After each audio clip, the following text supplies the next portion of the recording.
La devise ukrainienne est le hryvnia. Hryvnia, hryvnia, hryvnia, hryvnia.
Salut à tous, merci infiniment d'avoir choisi de passer les 20 prochaines minutes avec moi.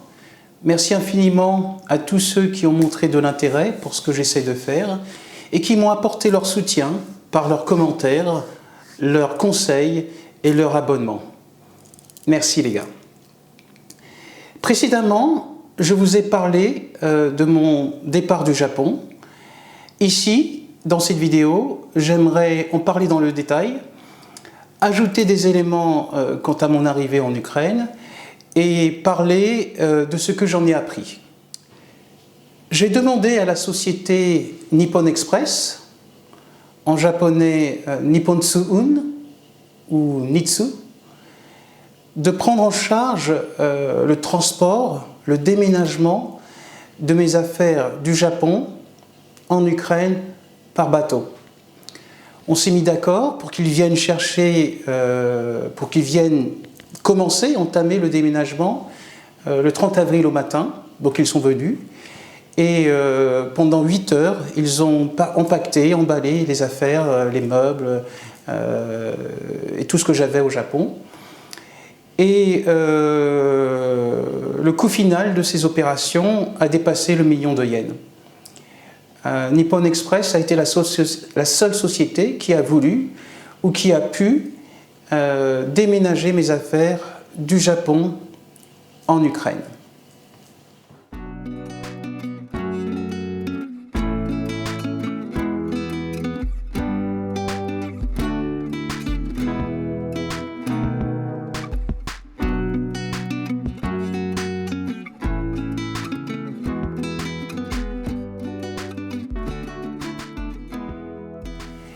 J'ai donc passé la nuit du 30 au 31 avril dans mon appartement vide. J'ai dormi sur le tatami avec mes vêtements de voyage. Et j'ai passé donc la journée du 31 essentiellement à payer les dernières factures et à rendre les clés. Donc j'ai réservé une nuit d'hôtel, donc la nuit du 31 au 1er avril.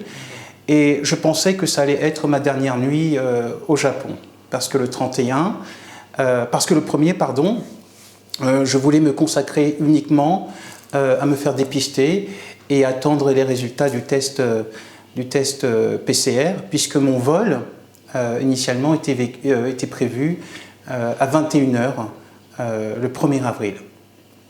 Donc voilà, donc la journée se passe normalement, je me fais dépister. Le coût du dépistage, c'est 20 000 yens au Japon, donc mois d'avril, je parle du mois d'avril 2021, les choses ont peut-être changé, mais au 20 avril 2021, le prix d'un test est de 20 000 yens. En plus du test, pour venir en Ukraine, il fallait, et il faut toujours, je crois, une assurance santé couvrant la maladie dont tout le monde parle actuellement. Cette couverture m'a coûté 9 000 yens. Donc le test, l'assurance, le billet de vol, le passeport. Je me présente au comptoir d'embarquement et je pense être embarqué. Non.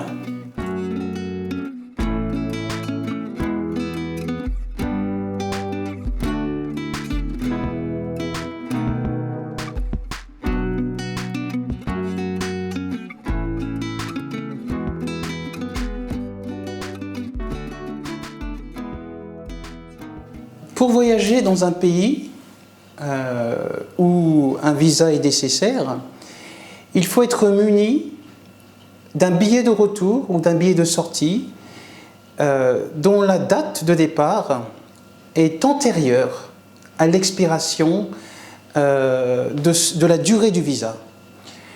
Pour l'Ukraine, cette durée est de 90 jours. Moi, n'ayant eu aucunement l'idée de retourner au Japon, j'ai pensé que je pouvais prendre un billet retour dans un an. D'autant plus que dans ma tête, j'étais persuadé que j'allais pouvoir avoir, je savais, parce que j'avais déjà entamé les démarches, je savais que j'allais avoir un visa de séjour, un permis de résidence. Donc j'avais anticipé. Ouh là là, il ne faut pas anticiper. Si on n'a pas encore ce document, quand on se présente au comptoir d'embarquement, si on n'a pas ce document, on ne peut pas embarquer. Donc, il aurait fallu prendre un billet de retour avant l'expiration d'un visa de touriste, parce qu'en tant que Français, donc, je peux rester en Ukraine 90 jours avec un billet retour, donc, et un visa de touriste. Donc j'ai été refusé à l'embarquement du comptoir de la compagnie aérienne, ANA.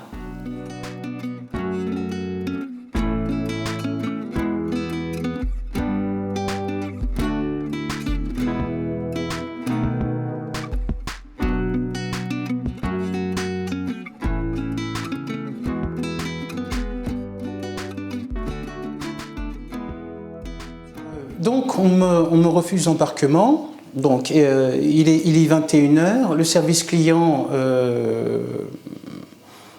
est fermé, donc la personne préposée à l'embarquement me donne un numéro de téléphone à contacter et me dit qu'en ce qui la concerne, c'est une femme, elle ne peut pas procéder à mon embarquement. Donc il est 21 h, j'ai mes valises, je suis bon pour une dernière nuit d'hôtel au Japon. Donc je quitte l'aéroport, je prends une chambre dans un hôtel près de l'aéroport et je passe la première heure dans cet hôtel à m'occuper d'avoir un billet, à m'assurer que j'ai un billet d'avion pour le lendemain matin. Donc le numéro qu'elle m'a donné a fonctionné, j'ai quelqu'un au bout du fil, on s'occupe de faire ce billet et donc je repars le lendemain matin à l'aéroport et cette fois-ci on accepte mon embarquement. Donc je fais un vol Osaka-Tokyo, je fais ensuite Tokyo-Francfort et Francfort-Kiev. Donc j'arrive à Kiev dans la nuit, donc je ne pars pas le 1er, je pars le 2 donc. Et j'arrive le 3. J'arrive dans la nuit du 3 avril 2021. La devise ukrainienne est le grivna. Le grivna. Bref. 1 euro vaut environ 30 grivna. 1 yen vaut environ 25 kopecks de grivna. 25 centimes de grivna. Arrivé dans la nuit du 3 avril 2021, j'ai dans l'idée d'échanger de l'argent d'échanger de l'argent donc au bureau de change. Je me suis dit, bon, ben, pour un mois, 2000 euros, l'équivalent de 2000 euros, environ 200 000 yens. Environ 200 000 yens, je pense que ça va suffire, ça va me suffire pour les 2 premiers mois. Je serai tranquille, j'ai des choses à faire, je dois aller à gauche et à droite, autant avoir des espèces, ça m'évitera de faire la queue devant des distributeurs. Soi-disant l'Ukraine c'est dangereux, donc je prends mes précautions, 200 000 euros, 200 000 yens, qu'est-ce qui peut m'arriver? Donc je me présente encore une fois au bureau de change et voilà, je leur donne 200 000 yens et je leur demande donc un échange en hryvnia. Qu'est-ce que je n'ai pas fait?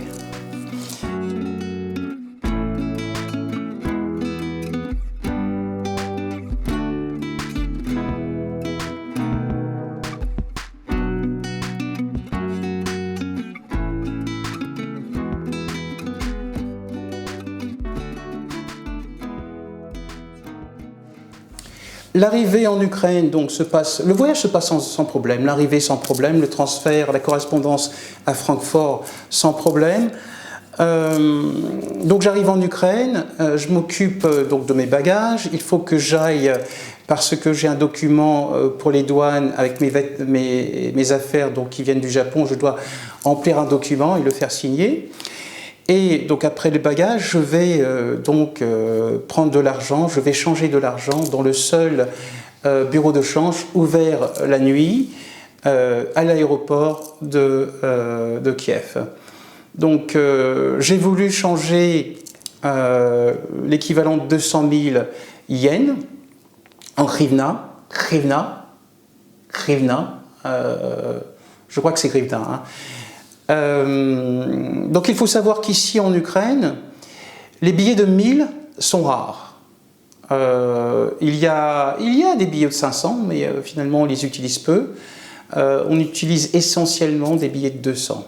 Donc je me suis retrouvé donc, à 3 h du matin dans un pays inconnu, soi-disant dangereux, l'Ukraine, avec 300 billets en une demi-dizaine de liasses, dans mes poches et dans mon sac, dans ma besace, dans ma besace. Donc voilà, pour mon arrivée en Ukraine. Une fois l'argent en poche, je réserve ma chambre d'hôtel. J'y vais en Uber, donc j'ai l'application sur mon smartphone, donc je contacte un Uber. Et en moins de 20 minutes, je suis dans le centre de Kiev où je passe ma première nuit en Europe depuis 20 ans. Donc, de cette première expérience sur la route depuis longtemps, qu'est-ce que j'ai appris? La première chose, c'est que pour moi, aujourd'hui, 90 jours, c'est la période idéale pour pouvoir voyager dans un nombre de pays avec ce passeport français. Donc, c'est une erreur que j'ai faite d'avoir acheté un billet d'avion avec un retour dépassant ces 90 jours. C'est quelque chose que je pense que je ne referai plus, même si, en l'occurrence, je suis bien content de pouvoir rester 1 an en Ukraine. Le deuxième point, c'est que maintenant, je vais éviter de prendre des vols le soir, et spécifiquement après les heures d'ouverture des services clients. Si j'avais pris un billet avec un départ au matin, avec le service client et l'aide du personnel au sol, en 10 minutes, cette affaire était réglée. Donc on aurait pu changer le billet retour, on aurait pu en éditer un autre, j'aurais même pu en payer un autre et je serais parti avec le vol prévu. Je n'aurais pas pris de chambre d'hôtel, je n'aurais pas dépensé encore d'argent Donc voilà, c'est quelque chose que maintenant je ne ferai plus. Prendre des vols après 18 heures, pour moi, c'est niet. Premier mot russe que j'ai appris, niet. Troisième leçon, et peut-être la leçon la plus importante de cette expérience sur la route, c'est que voyager avec l'équivalent de 2000 € en hryvnia dans ses poches à 3 heures du matin, ce n'est pas une bonne idée. Je voulais absolument avoir des espèces parce que j'avais peur. J'avais très peur de me faire avaler mes cartes de débit, mes cartes de crédit, mes cartes de banque dans les distributeurs ukrainiens. Ne parlant pas le russe, pas l'ukrainien, et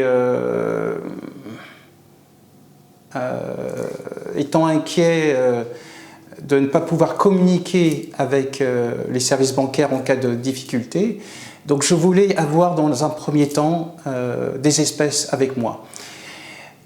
L'Ukraine, c'est pas le Japon, certes, mais bon, on est au XXIe siècle, en 2021. Je pense que les choses vont assez bien et que je pense qu'à posteriori, c'est ça, hein, a posteriori, ce n'était pas une bonne idée. Donc j'aurais mieux fait de venir, aller directement à l'hôtel, passer une bonne nuit et le lendemain matin débiter de l'argent. D'autant plus qu'avec un smartphone aujourd'hui, on peut payer très très facilement tous les services en Ukraine. Nous voici arrivés à la fin de cette vidéo. Merci infiniment d'être resté jusqu'à la fin. N'hésite pas à me laisser tes commentaires et tes questions. Et j'espère te retrouver très très prochainement. Ciao ciao.